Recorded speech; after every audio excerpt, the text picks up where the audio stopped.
Yo peeps, Mischief here. Today we're going to be looking into conspiracy theories, okay? The cover-up that is going on across the world and especially in the US government. Congress has been covering it yesterday and today. And yeah, we've got the whistleblowers coming forward. So let's get into this, shall we? Cue title sequence.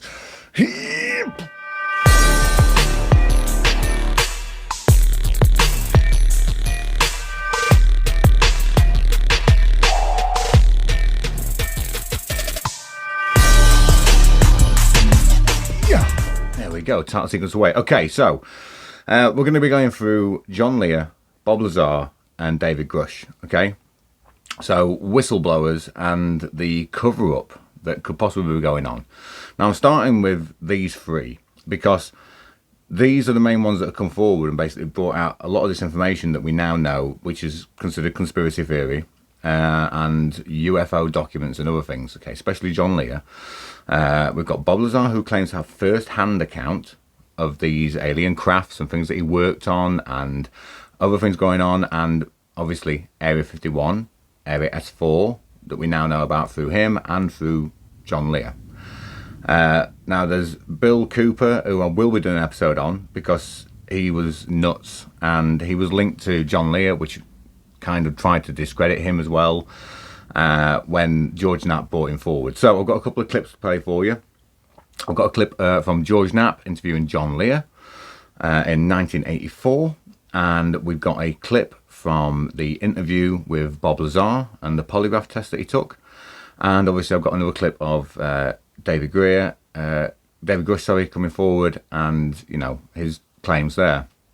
And I thought I'd put them together because when I watched the interview back with David Grusch, he's very calm, very collected. I get he's an intelligence officer, you know, former Navy intelligence and stuff. Obviously, Bob Lazar was quite flustered coming forward. And if you listen to his story, which I'm not going to go massively into here, I am going to be doing a what's the deal with Bob Lazar, then you know what he's about and why, you know, he was like he was. I will go into it in a bit more depth in a minute. So the first clip that I'm going to play for you then in a second is of John Lear with George Knapp talking in 1984 about this subject, basically about secret government cover-ups, cover-up of, you know, Roswell, and how long it's been going on for. So before John Lear came forward, since the 1947 flying disc craze, Americans had reported seeing unidentified objects in the skies. And by 1955, UFO researchers were accusing the US government of a cover-up. So it's been going on since 1955 and earlier.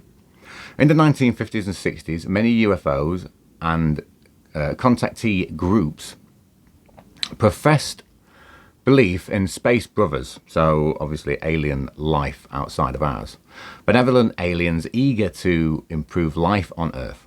During 1964, hypnotic regression, as I've covered with Betty and Barney Hill, is the first recollection of a grey alien, okay? And of alien abductions of that kind. By 1973 then, the UFO mythology told of a UFO landing at Holloman Air Force Base. It's another thing that I'm going to be covering, because this has a striking similarity to the landing served as the climax of the 1977 blockbuster, Close Encounters of the Third Kind. By 1978, UFO mythology included the crashing flying saucer near Roswell in 1980, cattle mutilations near Delos, New Mexico were linked to UFOs in popular media. Now, I'm going to tell you a bit about MJ12 as well, because it comes up in John Lear's interview, as you'll see in a minute. So in 1984 then, Bill Moore's partner, Jamie Sandria, received an envelope containing film, which when developed showed images of 8 pages of documents that appeared to be briefing papers described as Operation Majestic 12, a top-level UFO group within the US government. Now, my question is this MJ12 still in operation? Is this what the secret government is that's running everything, you know, behind the scenes? And if it is, it's possibly a private industry, you know, a company, MJ12. Because something like that would have to be outside of the government to maintain secrecy and to carry on. So Here's the clip then from John Lear's interview in 1984. And they were trying to get us used to the benevolent little creatures, but that isn't the case. Why don't you take a couple of minutes? Now, you've done as much research on UFOs as just about anyone, I'd imagine, and if you haven't done it, you know people who have. Where did it all start, and how have we put this picture together of where they came from and why they're here? Well, the whole thing started in July 2nd, 1947. That was the first crash. First crash of an alien spaceship. Of an alien spaceship. July 6th is when they recovered it and sent it to Wright-Patterson Air Force Base. July 7th is when they held the press conference and told the people it was a weather balloon, which the press bought hook, line, and sinker. September of that year, President Truman established MJ-12, and the purpose of that was to study the saucers and cover up the existence of UFOs. And you say we recovered alien bodies from that incident, right? 4 from that particular crash, yes. And what'd they do with them? They autopsied them. Dr. Detlef Bronk was the chief surgeon, so to speak. He was the one that named them EBEs. It stands for extraterrestrial biological entities. And we captured 3 live EBEs. They were numbered in their order of capture: EBE-1, EBE-2, and EBE-3. Where did we capture? Where did this happen? In different crashes. EBE-1 lived with an Air Force colonel between 1949 and 1952. The EBEs are kept in an electromagnetic facility called a YY-2. It was designed by a Dr. Eric Wang, who worked directly for Dr. Kissinger, who has been in this cover-up since the very beginning. The reason they had to create an electromagnetic facility is the fact that the EBEs are so advanced, they're at least a 500 million years advanced from us, and probably more. They can move by thought. Move by thought. And they can also disappear. But they can't move by thought through electromagnetic facilities. So they built this facility. There was 2, one in Los Alamos and one either at Edwards or up at the test site. At Groom Lake, Nevada. At Groom Lake. Now there's still one EBE still living, EBE-3, and there is a videotape that eventually is going to be released to the public, and it's an interview with him. As hard as that may sound, as hard as that may be to believe, there is a videotape of an interview with EBE-3. And what is this language that the interviewers are? I haven't seen the tape, so I don't know. But on this trip I told you I took gathering all this information, a guy in Albuquerque handed me 25 secret CIA memos. And if anything can be humorous in all of this, one of these memos, in the body of the text, it said, by the way, EBE-3 wants to see the ocean. We better make the arrangements or he'll disappear again. So while he couldn't get out of this facility, he could make himself disappear and cause him a lot of trouble.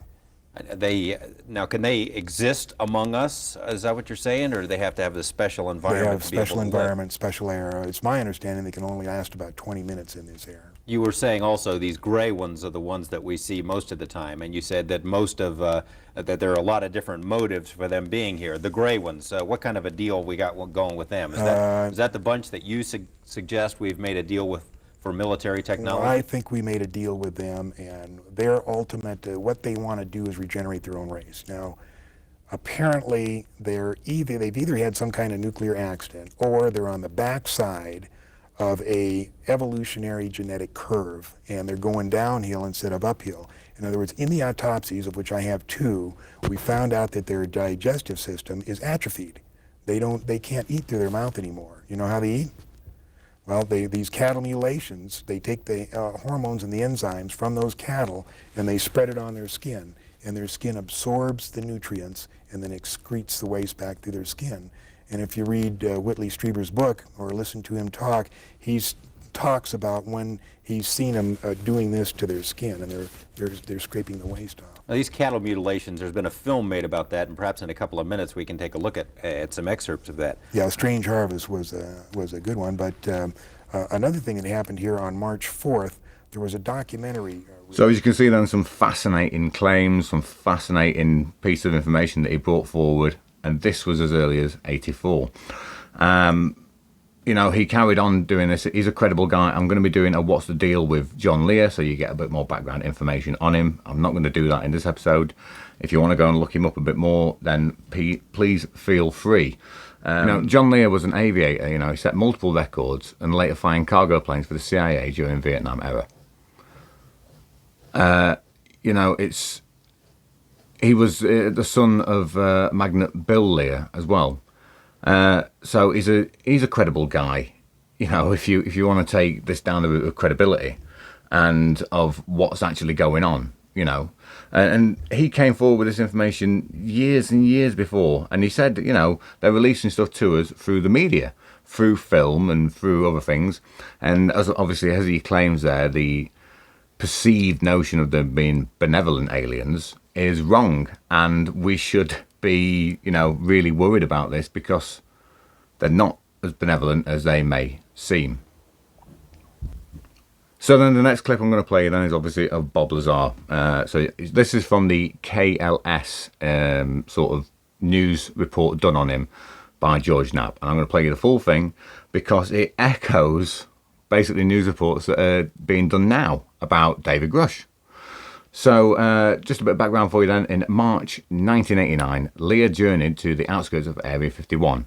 Lear introduced journalist George Knapp to the UFO whistleblower, another whistleblower, Bob Lazar, and his tales of Area 51. On May 15th, 1989, KLS TV broadcast a live interview between George Knapp and a man clad in shadow using the pseudonym Dennis. The following November, Lazar again appeared, this time unmasked under his own name. And this is the interview that I'm going to sort of show you now, and bits and pieces from the news broadcast. So here we go. That not everybody who sees a UFO is crazy, that our government has lied about UFO information, that it's withheld UFO files, and even spied on UFO witnesses. We've also heard from scientists who say life elsewhere in the universe is virtually a certainty. And we heard that a majority of Americans believe that UFOs are real and come from space. Tonight, in part 5 of his report, George Knapp introduces us to a local man with an amazing and disturbing story. George. Gary and Mary Ruth, we've been working on this story for a long time, and we'll tell you right up front that it's going to be hard to swallow at first. This week, we've heard the contention of UFO researchers that there's a secret government within our government. While that may be hard to believe coming from the UFO perspective, we've certainly learned in Watergate and the Iran-Contra scandal that factions within our government can and do pursue their own hidden agendas outside of the law, outside the control of Congress, or the knowledge of the American people. This is exactly the type of operation we'll hear about tonight. It's a chilling scenario with worldwide implications that may have its roots right here. Area 51, that mysterious corner of the Nevada test site, is no longer much of a secret. The fact that secretive things go on here is a given, even to the Soviets, who make daily spy flights over the facility to take a peek at what's going on. These photos, never before shown in public, are about as close as anyone will ever come to seeing what the place looks like again. The dry bed of Groom Lake, corrugated metal buildings, a 3-mile-long runway, and some highly sophisticated radar and detection equipment. It's been known by many names over the years: Dreamland, the Ranch, the Skunk Works. If ever there was a place to test a secret new technology, this is it. And that's exactly what's been done here for decades. Area 51 is where Francis Gary Powers and the other U-2 pilots were trained in the 50s, and where the U-2 itself was developed. The SR-71 spy planes that spotted Soviet missiles in Cuba in the early 60s were also developed at 51. 51 is where stealth technology was nurtured, where Star Wars devices are still tested, and where all manner of CIA monkey business has been plotted and refined. It's the perfect place for secret things, but of course, that's no secret. 51 is ringed by the forbidden vastness of the Nevada test site, by the looming Groom Mountains, and by sparsely populated desert expanses. The few people who do live out here have no love lost for the military, but they're conservative, patriotic, and they mind their own business. You ever see stuff you can't explain? Sure, lots of stuff. Care to elaborate? No.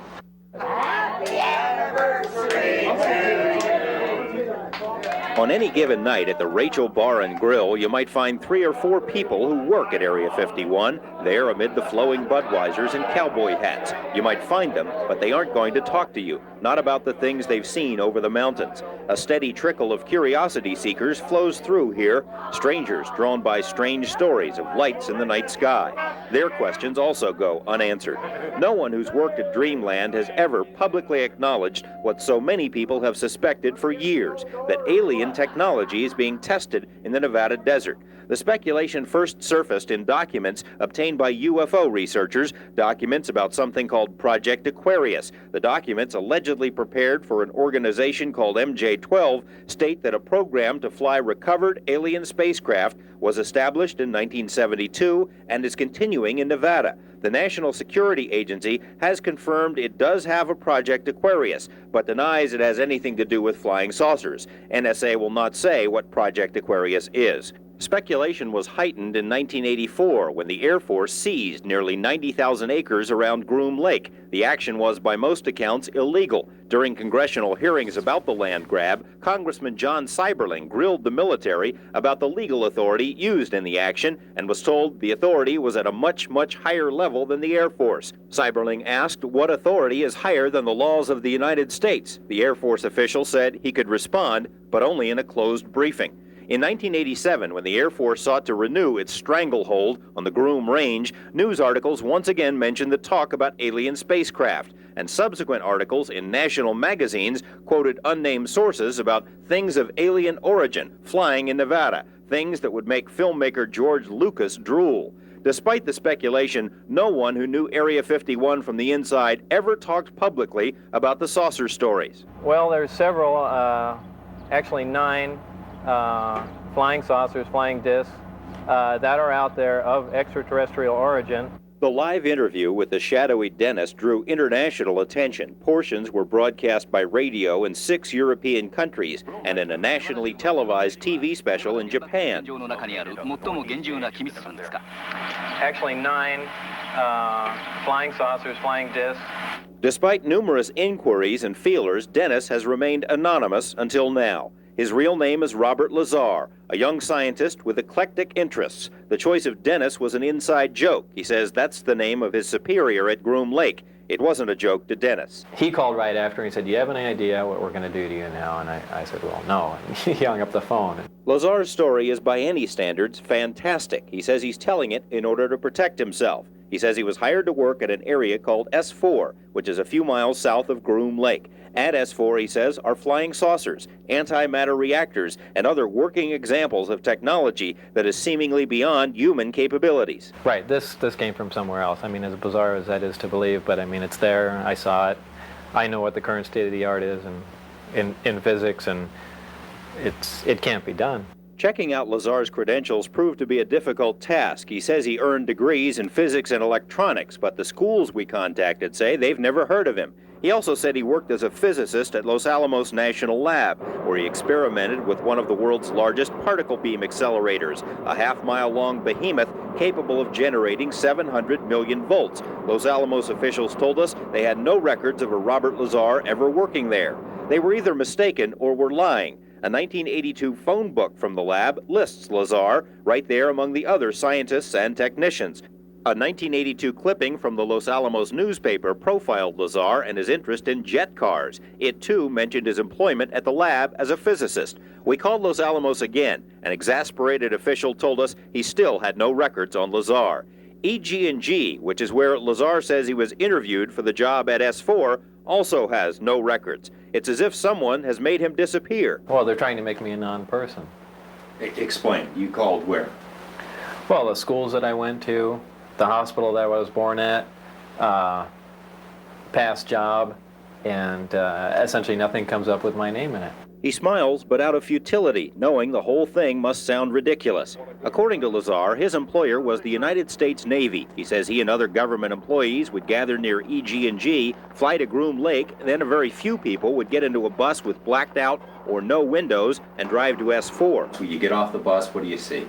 It's a very interesting building. It's got a slope of probably about 30 degrees, which are hangar doors. and it has textured paint on it, but it looks like sand. It's made to look like the side of the mountain that it's in, whether it's to disguise it from satellite photographs or what. He says he was never told exactly what he'd be working on, but figured it had something to do with advanced propulsion. On his first day, he was told to read a series of briefings and immediately realized how advanced the propulsion was. The power source is an antimatter reactor. They run gravity amplifiers. There's actually two parts to the drive mechanism. It's a bizarre technology. There's no physical hookup between any of the systems in there. They use gravity as a wave, using waveguides, almost like microwaves. It took a while, Lazar says, before he actually saw one of the flying discs. However, there were hints everywhere. Right, they had a poster, and it looked like a commercial poster almost, like it was lithographed and you could buy it at a Kmart or something. But they were all over the place, and it had the disc that I coined the term the sport model, was lifted off the ground about 3 feet at area S4 on the dry lake there, and the caption on the bottom said, "They're here." And those are just all over the place. Later, he got to see the real thing. When I was let in, it was the first time I saw the sport model in the hangar sitting down, and I was told they could have walked me in the front door, but they purposely wanted to walk me by it. I was told not to say anything and just keep my eyes forward and walk past the disc into the office area.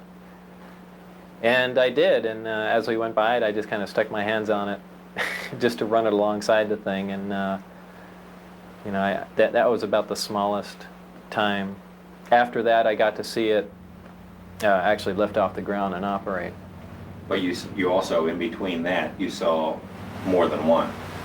Yeah. The hangars are all connected together, and there are large bay doors between each one. And there were 9 total that I saw, each one being different. Like they had the assortment pack. Security at S4 was oppressive, Lazar says, and his superiors used fear and intimidation almost as a brainwashing tool. It did everything but physically hurt me. Put a gun to your head? Yeah. And said what? Actually put a gun to your head? Well, they did that even in the original security briefings. They had guards there with M16s, the guys slamming their finger into my chest, screaming in my ear, some people pointing weapons at me. Like I said, it's not a good place to work. That fear factor would surface later. Lazar agreed to undergo a polygraph exam as part of this report. Polygrapher Ron Slay asked about the technology Lazar had seen. Did you knowingly lie when you said you had actually seen anti-gravity propulsion in operation? No. The results of this exam were inconclusive. Lazar appeared to be truthful on one test, deceitful on a second. Slay recommended that a second examiner be brought in. Polygrapher Terry Tavernetti runs a corporate security operation and is a former Los Angeles police officer. He put Lazar through 4 tests and concluded there was no attempt to deceive. And I left there thinking that I feel we do have some credibility to what the subject had to say. And that's when I went to some of my colleagues. Tavernetti sent the test results to a third polygrapher who agreed the results appeared truthful. The charts were then sent to a 4th examiner who did not agree, suggesting Lazar might be relating information he'd learned from someone else. The polygraphers conferred and decided they would not issue a final statement on truthfulness until more specific testing can be conducted, and that's where it stands. Tavernetti believes that difficulty in determining Lazar's truthfulness stems from the fear that was drilled into him. I think we're talking about a subject here that is so far-reaching, and it is so emotional. And when you're dealing with emotions, this is polygraph, because in polygraph, you're looking at fear. The fear of getting caught telling a lie because something bad will happen to you if you do. Well, I am telling the truth. I've tried to prove that. What's going on up there could be the most important event in history. You're talking about contact, physical contact and proof from another system, another planet, another intelligence. That's got to be the biggest event in history, period. And it's real. And it's real, and it's there. And I had an extremely small part in it, but I'm convinced that what I saw is absolute proof of that. There is no way we could have created those systems. There's no way we could have made the discs, the power supplies, anything to go with them. So, as you can see there, he's done polygraph tests. He's been under lots of scrutiny, and obviously as you know now, you've probably heard the story on Joe Rogan, you've probably heard it more than it's ever been told before. This really, if David's right, which I'll show you the next interview again, which you've already seen, but I'm going to play it for you, then this means that Bob must be telling the truth. I mean, he did polygraph tests. You know, they came back inconclusive in the end because they couldn't say whether he was being fearful of telling the truth because of basically pressure put on him by the government. And if you believe his story at the time, he'd just found out his wife was having an affair. He just lost his job working on spacecraft, which was the most fantastic job you could ever have, ever. And he's fearing for his life because right now, this same people that he worked for probably want to kill him. Because if they'd just come forward and told him what was going on in the first place, he could have had some time off, dealt with the situation at home, and then come back. And they would have never had a problem with him. And we would never know about any of this. And obviously I like the fact that he used the pseudonym Dennis as, you know, the guy that was his boss, basically. So, you know, Lear's claims have been widely discredited, as I've said. But, you know, you've now got to look at it in new light again with David Grusch's statements coming forward. So let's have a look at this one then, David Grusch, and sort of compare them as you watch them as well as you've watched, you know, from Bob giving his interviews to David Grusch. UFOs exist. The U.S. government found quite a number of them, and they are indeed of non-human origin. Those are the explosive allegations from a former intelligence officer tonight in a whistleblower complaint that the Inspector General is taking very seriously. 36-year-old Air Force veteran David Grusch is exposing what he calls a top-secret military program that has reportedly found wreckage of fully intact UFOs. The government now calls them UAPs, or unidentified anomalous phenomena. For years, there have been whispers and rumors that the government had aircraft of non-human origin. This report is the first evidence it might be true. The Inspector General has called Grusch's complaint urgent and credible. Tonight, we have a World Television exclusive interview with the whistleblower in which he claims we not only have the aircraft, but the government has been keeping much of its secret from Congress and from the public. News Nation senior national correspondent Brian Enton is here with the story, and this is a blockbuster. It is a blockbuster. It's really hard to wrap your mind around this. I've been working on this for the past couple of weeks. I'm still having secrets he says no one has ever shared publicly before. You are one of the most trusted former intelligence officials in the US defense and intelligence establishment. Yes, I was. You were trusted with the most intimate secrets. Yes. Grusch sitting down with award-winning investigative journalist Ross Coulthart, who's reporting for News Nation and has spent years reporting on the UFO question. What conclusion did you come to at the end of your time on the UAP task force? The UAP task force was refused access to a broad crash retrieval program. When you say crash retrieval, what do you mean? These are retrieving non-human origin technical vehicles, call it spacecraft if you will, non-human, exotic origin vehicles that have either landed or crashed. We have spacecraft from another species. We do, yeah. How many? Quite a number. You're kidding. No. I thought it was totally nuts, and I thought at first I was being deceived. It was a ruse. People started confiding in me. They approached me. I have plenty of current and former senior intelligence officers that came to me, many of which I knew almost my whole career, that confided in me they were a part of a program. They named the program. I've never heard of it. And they told me, based on their oral testimony, and they provided me documents and other proof, that there was, in fact, a program that the UAP task force was not read into. Grusch alleges the U.S. government has recovered non-human craft for decades. He's filed a whistleblower complaint saying he gave what he calls the classified proof to Congress and the intelligence community inspector general. News Nation has confirmed David Grusch's credentials and resume. We've not seen or verified the alleged proof he says he's provided to investigators. He says he can't show us the proof for national security reasons.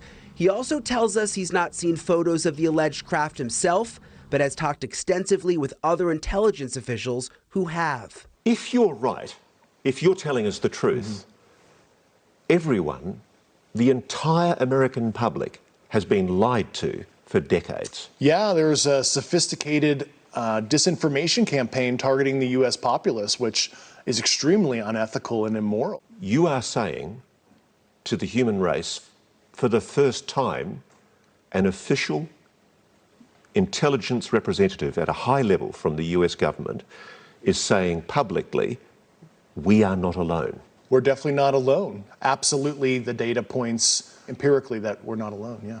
Do we have bodies? Do we have species of Well, non-human? naturally, when you recover something that's either landed or crashed, sometimes you encounter dead pilots. And believe it or not, as fantastical as that sounds, it's true.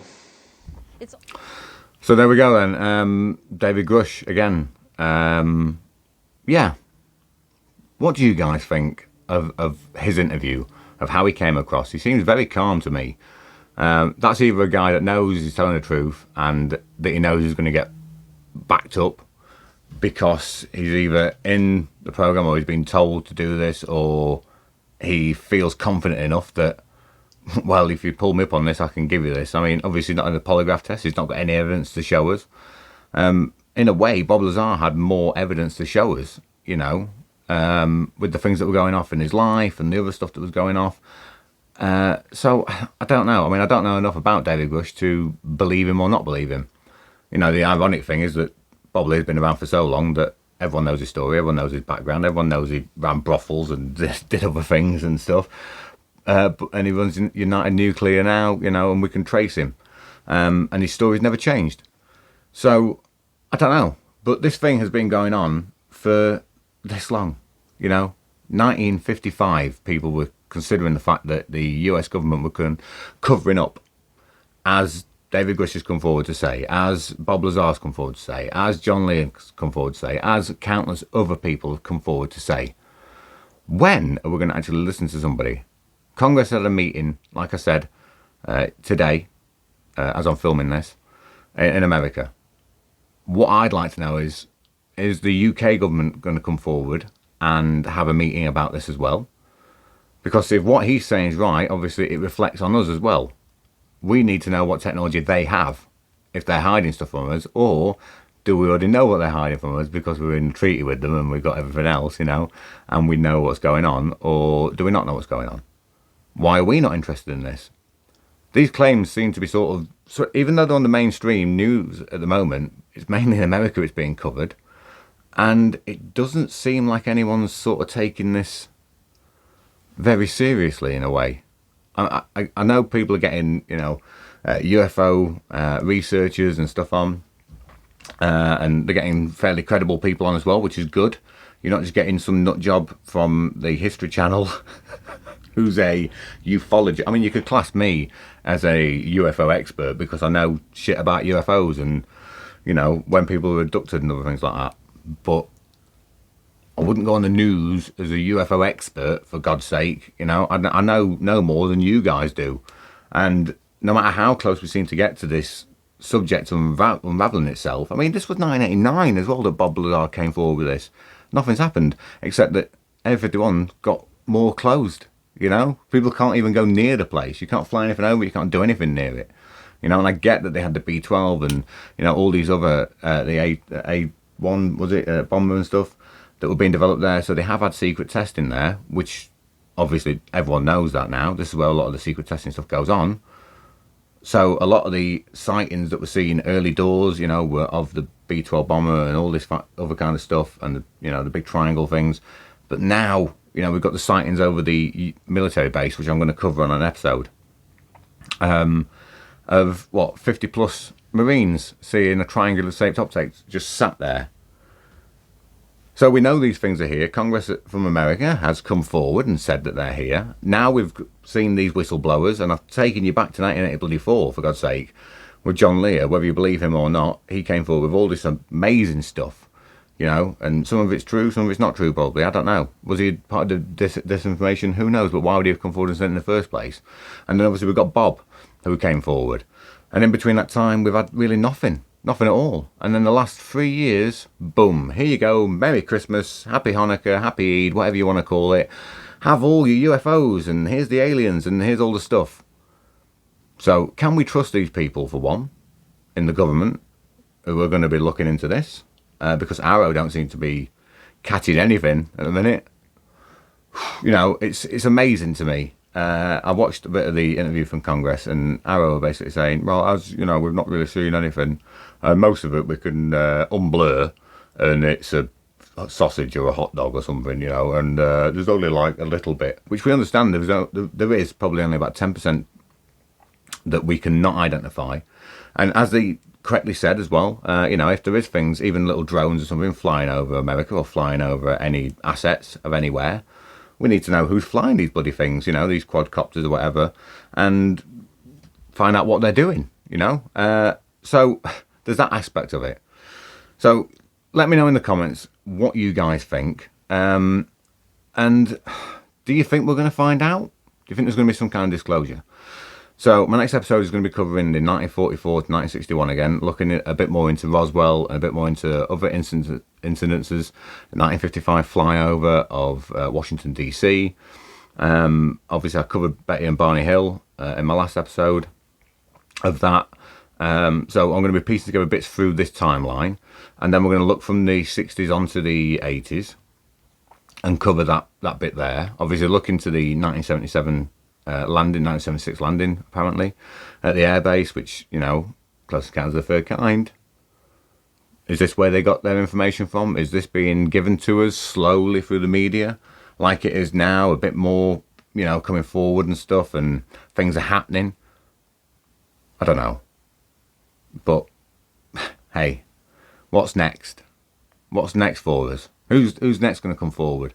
And what are they going to discover about David's claims? Do they back up Bob? Does it all tie in now? Is this Majestics 12 still with us? Or is it another government cover-up? Who knows? Right. I will see you in my next video, peeps. Hope you enjoyed. If you're listening on Spotify, thank you very much for joining me. If you're listening on YouTube or watching on YouTube, thank you very much. Please like and subscribe. I know a million people say this, but it really does help the channel. And if you have any thoughts or any videos that you would like me to cover, then please let me know. So, yeah, until next time, I've been Mischief, signing